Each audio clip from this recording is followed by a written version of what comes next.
Halo teman-teman semuanya.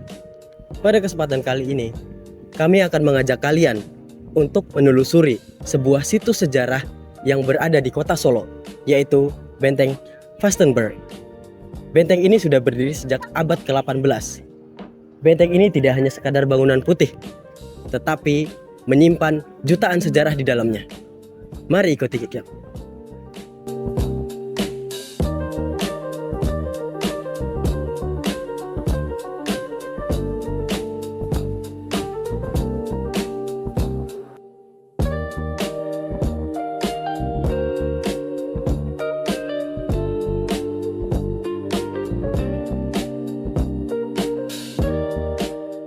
Di tengah hiruk-pikuk kota Solo yang modern ini, tersembunyi sebuah benteng tua yang tampak seperti anomali. Bangunan ini bukanlah keraton Jawa yang megah dan berornamen, melainkan bangunan yang kokoh yang bermaterial bata merah dan dilapisi cat putih. Dan inilah Benteng Vastenburg.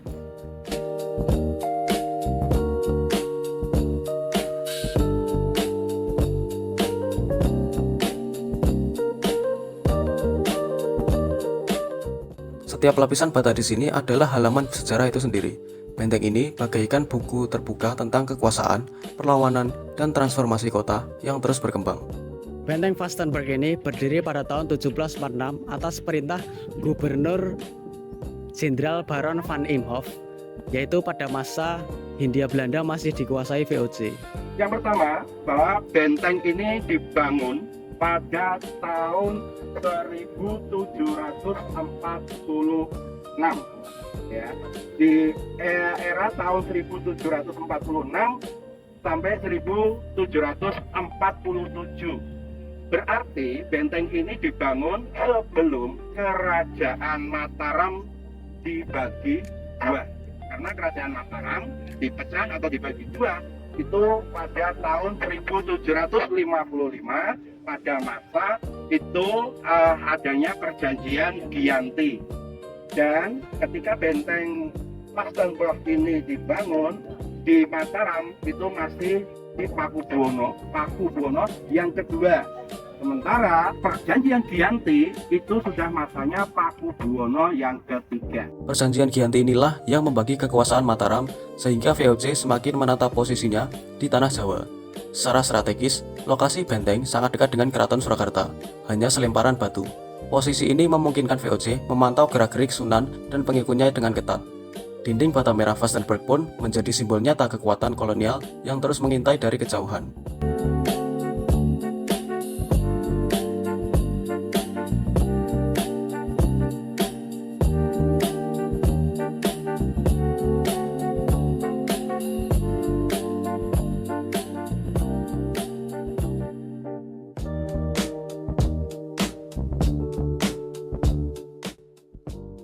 Secara arsitektur, Benteng Vastenburg bisa disebut juga sebagai buku teks pertahanan abad ke-18.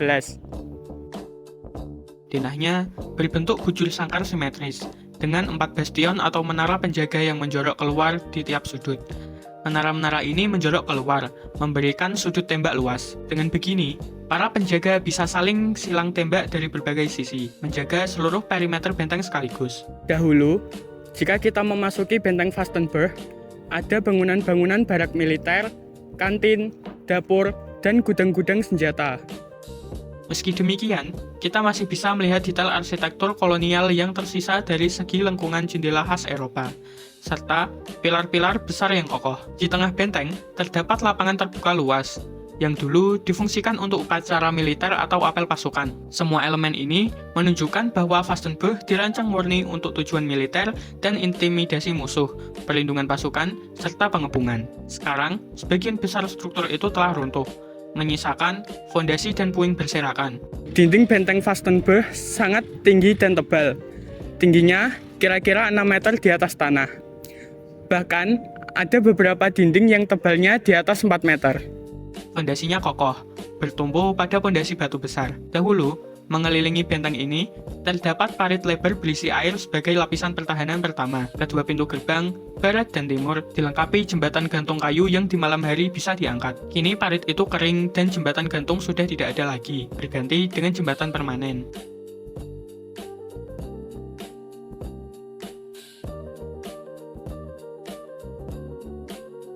Pada tahun 1942, ketika Belanda menyerahkan benteng ini kepada tentara Jepang. Kemudian tentara Jepang mengambil alih benteng ini. Namun, 3 tahun setelahnya, ketika Republik Indonesia lahir, benteng ini diubah fungsinya menjadi markas TNI. Setelah Indonesia merdeka, fungsi benteng Vastenburg berubah total. Pada tahun 1942, saat Belanda menyerah kepada Jepang, benteng ini pun dikuasai tentara Jepang. Namun, 3 tahun kemudian, begitu Republik Indonesia lahir, Vastenburg langsung menjadi markas TNI. Dahulu, banyak pejuang kemerdekaan kita yang pernah dipenjara dan bahkan disiksa di dalam benteng Vastenburg saat masa penjajahan Belanda berlangsung. Benteng Vastenburg adalah palimpsest, di mana lapisan demi lapisan sejarah tertoreh di tiap batanya. Dahulu, di benteng ini banyak sekali para pejuang kemerdekaan yang dipenjara, bahkan disiksa di benteng ini. Benteng ini adalah palimpsest, yang dimana di setiap sisi batanya menorehkan sejarah. Ketika kita berdiri di sini, merasakan getaran dan debu sejarahnya, kita dihadapkan pada dialog waktu. Benteng ini tak lagi membidik musuh dengan meriam-meriamnya. Namun, ia bicara melalui sunyi, menyatukan masa lalu dan masa kini. Benteng Vastenburg kini bukan lagi benteng pertahanan. Ia adalah ruang publik yang mengabadikan memori di kota Solo.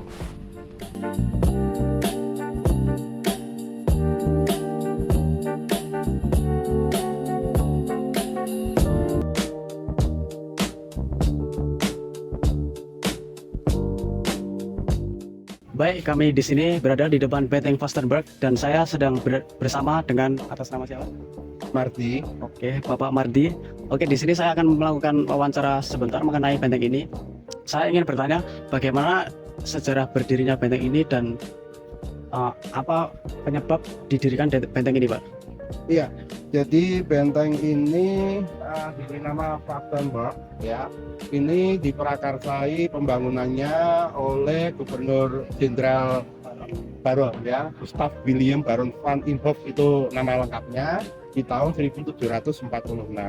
Adapun maksud dan tujuan dibangunnya benteng ini sebagai tempat untuk pengawasan ya, atau untuk benteng pertahanan terkait dengan keberadaan bangunan-bangunan vital yang berada di sekitaran dari benteng ini. Karena kita lihat kalau di arah selatan itu ada Keraton Surakarta, kemudian di sebelah barat itu tadi kita lewati itu ada Loji Gandrung, di mana Loji Gandrung itu dulu merupakan tempat tinggal Presiden Belanda atau pemimpin Belanda yang berada di wilayah Surakarta. Nah, sekarang Loji Gandrung itu dipakai sebagai rumah dinas Wali Kota Surakarta. Di sebelah utara itu ada Pasar Induk, yaitu Pasar Gede. Itu kategori bangunan-bangunan vital. Nah, bangunan-bangunan vital biasanya kan di situ berpotensi terjadinya ada aktivitas massa seperti keraton, kemudian rumah petinggi atau rumah residen, dan apalagi pasar. Itu kan banyak di situ ada aktivitas massa. Itu yang perlu diawasi oleh Belanda, karena Belanda ini juga harus bisa memberikan satu bentuk pengawasan terkait dengan posisinya dia yang menjajah kawasan. Jadi hanya untuk pengawasan agar tidak terjadi satu aktivitas yang itu bertujuan untuk mengadakan perlawanan terhadap Belanda. Itu. Berarti kalau di tengah-tengah benteng ini kan ada, kalau saat ini kan lahan kosong nih, Pak. Dulunya itu ada bangunan atau enggak ya? Atau dari dulu udah lahan kosong seperti ini? Ya, kalau menilik dari sejarahnya, dibangunnya benteng ini sebagai pertahanan, bukan sebagai tangsi atau sebagai barak penampungan. Berarti memang di sini tidak ada kamar-kamar atau ruang-ruang yang untuk menginap atau untuk mereka tinggal. Jadi ini murni adalah bentuk benteng yang tradisional yang memang dibangun khusus untuk pengawasan pengintaian. Ya, nah, bentuknya pun juga sangat sederhana, berbentuk bujur sangkar, dan ini kategori benteng kecil. Ya, hanya luasnya itu 7.000 meter persegi atau sekitar 7 hektar kawasan ini. Dan ini bentuk paling sederhana dari sebuah benteng. Berbeda dengan kalau Anda ke Kabupaten Semarang atau ke Cilacap, ya, di sana ada benteng selain untuk pertahanan juga untuk tempat tinggal, untuk benteng penampungan. Ya, kalau ini memang hanya untuk pengawasan dan yang di sini hanya tentara-tentara yang memang ditugaskan untuk mengadakan pengawasan dan mereka bergantian, tidak menetap. Mungkin dari pagi sampai besok pagi, setelah itu diganti personel lagi, begitu terus menerus. Jadi itu. Jadi nanti Kalau tengah itu biasanya adalah untuk upacara atau biasanya untuk apel, untuk ruang untuk upacara. Memang tengah itu dikosongkan untuk. Jadi untuk prajuritnya nanti ketika melakukan pengawasan itu berada di atas benteng ini Iya, atau gimana? mereka sesuai dengan penugasannya karena dari persegi 4 ini ya, Bujur Sangkar ini di masing-masing sudutnya itu dulu ada pos pengintaian, pos pengawasannya. Nah, mereka ditempatkan di situ sesuai dengan arahnya. Ya, tujuannya adalah untuk bisa mengawasi. Dari sini sampai ke keraton kan hanya berjarak sekian, kelihatan. Jangan diibaratkan yang sekarang ada bangunan-bangunan tinggi. Kalau ini dulu tinggi, ya dulu tinggi. Dan keraton Solo, kemudian rumah residen, kemudian pasar gede itu terlihat dari atas ketinggian. Karena tingginya ini kan hampir 6 meter. Ya, di atas permukaan. Jadi pada zaman dulu ini difungsikan ya pengawasannya bisa.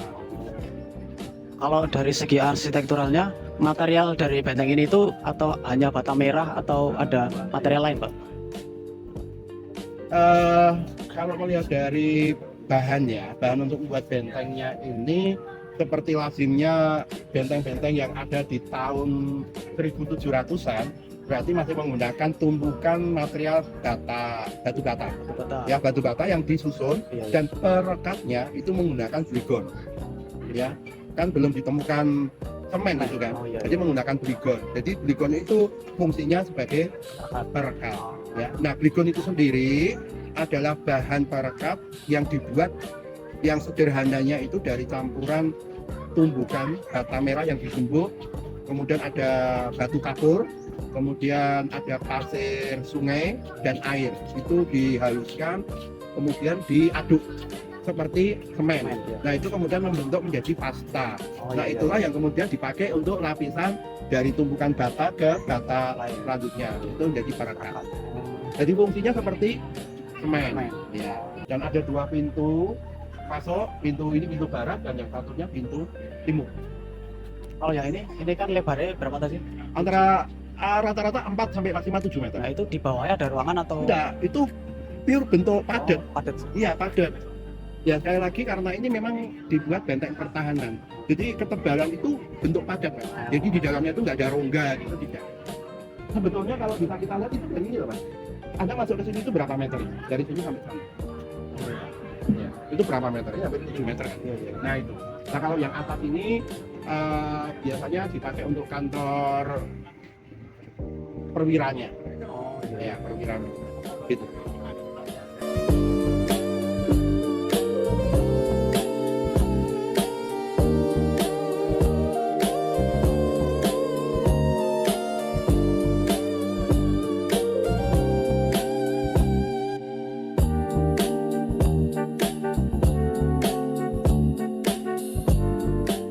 Ketika kita berdiri di sini, merasakan debu dan getaran sejarahnya, kita dihadapkan pada dialog waktu.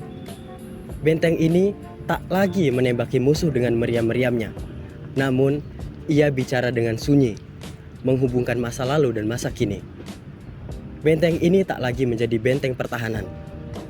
Ia adalah ruang sejarah yang menyimpan jutaan memori di kota Solo.